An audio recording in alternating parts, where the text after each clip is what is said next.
La cité d'Archaïm est un site archéologique russe situé dans le sud-est de l'Oural, au nord-ouest de la frontière avec le Kazakhstan, daté entre 2000 et 1500 avant Jésus-Christ. Cette datation suggère que le site était contemporain de l'expansion indo-iranienne vers l'Asie du Sud et vers l'Anatolie.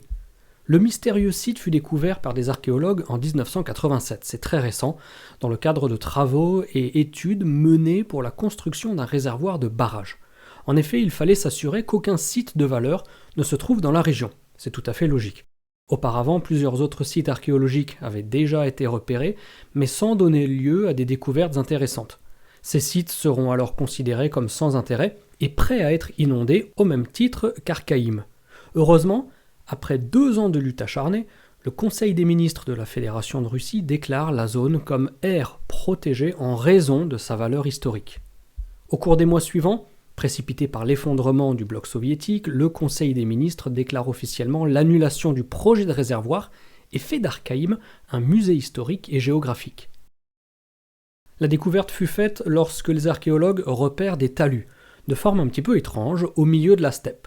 Cette découverte relança des débats clivants et controversés initiés dès les années 70 au sujet de l'origine dans cette région d'un supposé peuple indo-européen.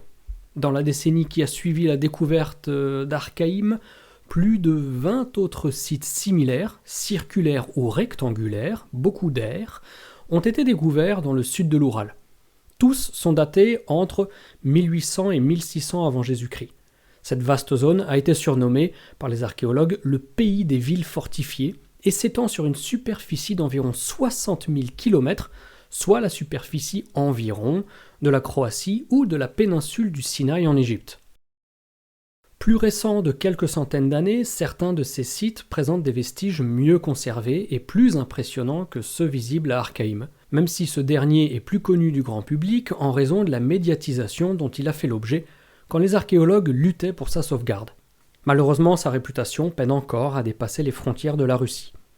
Archaïm était une forteresse circulaire, d'environ 150 mètres de diamètre, protégée par 2 murs d'enceinte concentriques d'une épaisseur de 4 à 5 mètres environ, pour une hauteur de 5 mètres et demi, le tout entouré d'un fossé de 2 mètres de profondeur. Le site d'Archaïm couvre quant à lui une surface totale de 20 000 mètres carrés, soit 2 hectares. À l'intérieur étaient disposées une soixantaine de maisons semi-enterrées, de 110 à 180 mètres carrés, pourvues de foyers, de celliers, de puits et de fourneaux pour la forge du métal. Elle donnait sur une rue longée par un égout de drainage et des trous de collecte d'eau. Une cité donc déjà bien organisée. Bien que le site ait été incendié et abandonné, beaucoup de détails demeurent visibles et sont bien conservés. On estime qu'environ 1500 à 2500 personnes pourraient avoir vécu dans la ville. Les découvertes suggèrent que le complexe a été bâti en suivant un plan, ce qui indique que la communauté qui l'a construit disposait d'une structure sociale développée, mais aussi de dirigeants investis d'une autorité politique, ou en tout cas d'une autorité communautaire. Afin de faire un peu de publicité au site archéologique, les premiers fouilleurs ont surnommé Archaïm Svastika City, Mandala City, ou encore l'ancienne capitale de la civilisation aryenne des origines, comme décrite dans les Védas. La description initiale se référait à la forme en svastika, proche de la croix gammée, mais avec des bras arrondis, similaires à la croix basque. C'est honnêtement un parallèle très peu convaincant, qui ne relève guère plus de la récupération politique malsaine. À Archaïm, on pense aussi que la communauté observait 18 phénomènes astronomiques bien précis, utilisant 30 éléments de la cité. Les mesures que les habitants étaient capables de produire étaient, dit-on, plus précises que celles de Stonehenge, où nous avions une observation de 15 phénomènes astronomiques seulement en utilisant 22 éléments. Cependant, il ne s'agit là que d'interprétations qui ne sont largement pas encore acceptées. Bien entendu, ce site est encore trop jeune pour que l'on en sache beaucoup, d'autant que sa réputation et les efforts y étant consentis n'ont jamais vraiment été internationaux. C'est ainsi que pour le moment, on n'a pas d'informations supplémentaires intéressantes par rapport à Archaïm. Et pour conclure, comme nous sommes en Russie, un pays assez peu traité sur la chaîne, je vais vous offrir un double épisode en guise de bonus, en vous remettant maintenant une vidéo déjà postée sur la chaîne traitant de la naissance étonnante, voire mystérieuse, de cratères géants, toujours en Russie. Et d'ici à ce qu'on se retrouve sur la chaîne pour de nouvelles réjouissances, comme toujours, portez-vous bien et surtout n'oubliez pas de garder la passion. Ciao ciao.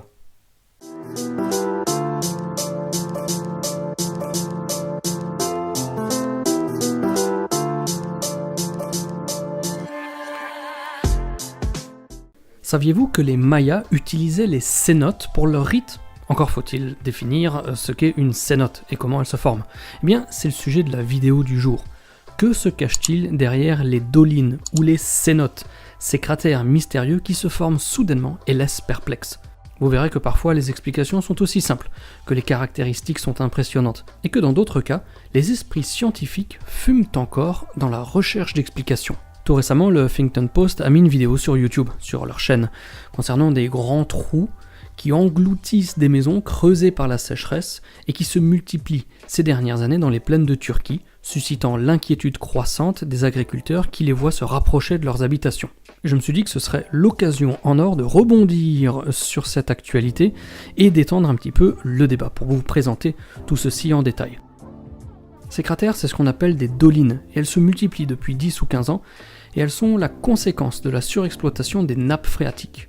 Elles sont parfois d'une profondeur vertigineuse et se forment lorsque les cavités souterraines qui contenaient de l'eau s'effondrent sous le poids du sol. Les agriculteurs s'efforcent donc de moins utiliser les eaux souterraines, mais doivent irriguer leurs champs plus souvent à cause de la sécheresse et chercher de l'eau ailleurs. Mais ça coûte très cher et les agriculteurs appellent le gouvernement turc à mettre en place un système souterrain de récupération des eaux qui autrement finirait à la mer. Ces cratères impressionnants sont donc des phénomènes géologiques surprenants, mais récurrents, et les affaissements du sol frappent partout dans le monde en créant d'énormes gouffres. L'une des dolines récentes les plus spectaculaires s'est ouverte dans la ville de Guatemala. Elle est soudainement apparue après le passage de la tempête tropicale Agatha, accompagnée de pluies diluviennes. Le gouffre de 90 mètres de profondeur a avalé un immeuble de 3 étages, faisant malheureusement une quinzaine de victimes.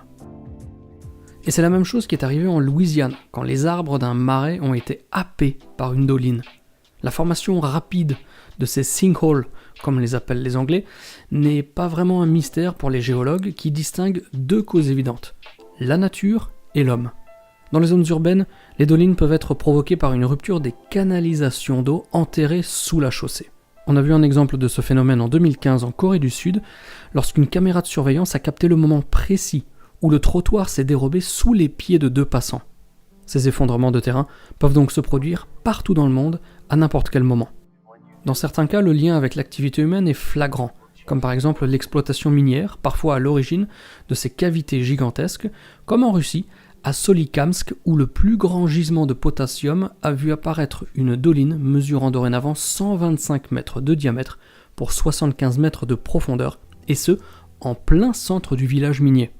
La péninsule de Yamal, en Sibérie occidentale, donc toujours en Russie, sur le permafrost, un soudain cratère de 30 mètres de large a intrigué les scientifiques. Les chercheurs estiment qu'il a probablement été créé par une explosion de méthane liée au dégel important du sol. Cette fois-ci, c'est donc le réchauffement climatique qui vient perturber l'équilibre géologique des sols.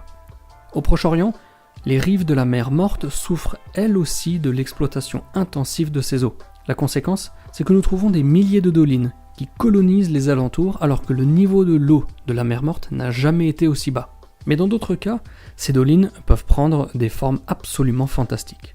Au Mexique, dans le Yucatan, certaines d'entre elles se sont remplies d'eau douce. On les appelle des cénotes et elles étaient déjà utilisées à l'époque des Mayas lors de certains rites. Mais d'autres cratères intriguent les scientifiques. Dans la toundra sibérienne, un énorme cratère de 30 mètres de profondeur et 20 mètres de large frappe par sa taille, sa symétrie et la force explosive de la nature qu'il a fallu pour le créer. Les scientifiques ne savent pas exactement comment cet énorme trou s'est formé, mais ils ont suggéré qu'il est lié à une accumulation explosive de méthane, ce qui pourrait être un résultat inquiétant du réchauffement des températures dans cette région. Donc même si certaines dolines trouvent des explications rapides, comme nous l'avons vu avant, à l'heure actuelle, il n'y a pas vraiment de consensus général sur la façon dont ces phénomènes complexes se forment dans des régions reculées. Il est possible qu'ils se forment depuis des années, mais il est difficile d'estimer le nombre de ces années, étant donné que les cratères apparaissent généralement dans des zones inhabitées sans que personne soit là pour les signaler. En effet, les cratères sont principalement trouvés par accident lors de survols en hélicoptère ou par des éleveurs de rennes ou des chasseurs. Le permafrost, qui représente les 2/3 du territoire russe, est un énorme réservoir naturel de méthane, un puissant gaz à effet de serre, et les récents étés chauds de la région, y compris en 2020, peuvent avoir joué un rôle important dans leur formation. Des scientifiques ont prélevé des échantillons de terre et de glace dans le permafrost, justement. Et l'étude qui en a découlé a montré que les gaz, principalement du méthane, peuvent s'accumuler dans les couches supérieures du permafrost. L'accumulation de ces gaz peut créer une pression suffisamment forte pour éclater à travers les couches supérieures du sol gelé, créant ainsi le cratère. Les études de ce problème de cratère sont encore à un stade très précoce, et chaque nouveau cratère, chaque nouveau trou conduit à de nouvelles recherches et de nouvelles découvertes.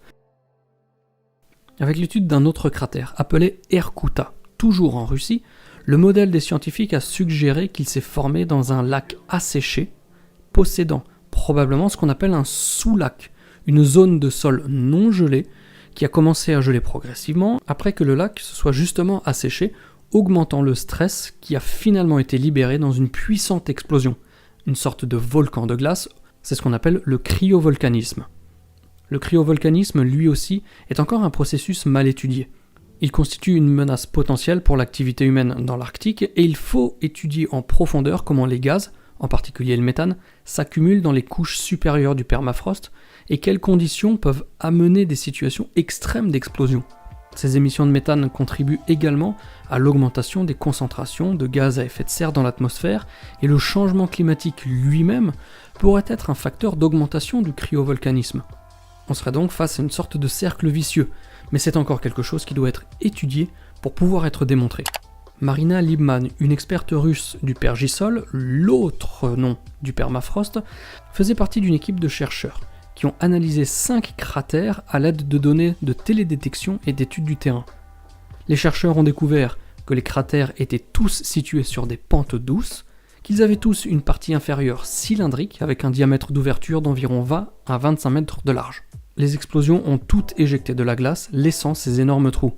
Liebman pense que les étés extrêmement chauds dans la région, en 2012 ou en 2016 par exemple, et encore l'année passée en 2020, pourraient avoir joué un rôle dans la croissance et l'éruption de ces monticules qui explosent en à peine 3 à 5 ans.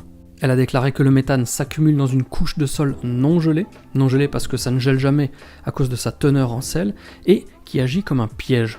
Le gaz s'échappe alors, déformant la glace et la terre pour former un monticule. Et quand la chaleur frappe pendant un été chaud, les monticules explosent. Liebman pense que ces cratères cryovolcaniques sont uniques à cette région de l'Arctique, car peu d'autres régions partagent les caractéristiques qu'elle pense être nécessaires à la formation des cratères, et effectivement, aucune de ces caractéristiques n'a été découverte ou signalée dans l'Arctique, de l'Alaska ou du Canada. Très peu de personnes ont été témoins de ces explosions, mais elles présentent un risque pour les rares habitants de ces régions et les infrastructures, tantôt pétrolières, tantôt gazières. Et si nous parlions à l'instant de réchauffement climatique, eh bien pour conclure, on notera quand même que d'autres scientifiques ne sont pas pour autant convaincus que la cause principale de ces cratères soit le réchauffement climatique. En effet, les villages et les communautés d'éleveurs les plus reculés de Sibérie ont affirmé que les générations plus anciennes, grands-parents, arrière-grands-parents, même au XIXe siècle, avaient déjà partagé des histoires d'explosions, créant des cratères dans la toundra, à une époque où, supposément, il n'y avait pas de réchauffement climatique.